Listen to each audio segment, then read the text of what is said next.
2015, I was an honoree for this ride.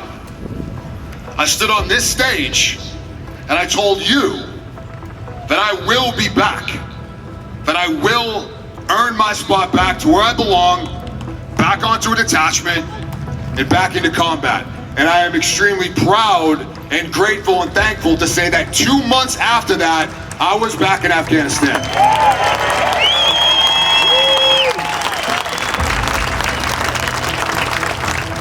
Now, the question I get most often is, how did you do that? That's a fair question. What I want to spend the next 2 minutes of your time and just touch on briefly is the why.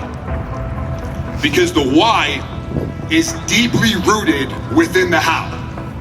In fact, without that why, the how doesn't matter. It's irrelevant. The why is threefold, all right? It's threefold.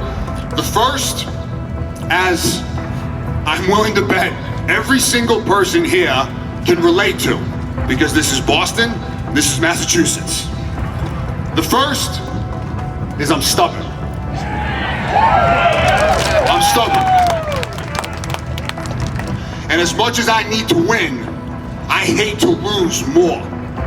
And as I'm laying in the hospital bed going through what ended up being 35, 37 surgeries, as they just incrementally amputated my leg, piece by piece by piece by piece, the idea of someone other than me dictating my future just did not sit well with me. Go a layer deeper than that, and you've got passion. All right, I love what I do.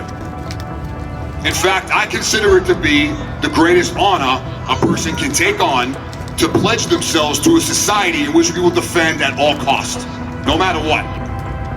Lastly, and kind of at the core of the why, is purpose. It's purpose.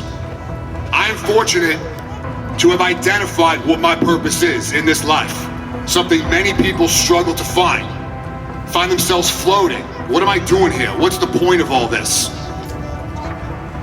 Our definition of purpose, the one I choose to relate to, is doing something that has an impact on others.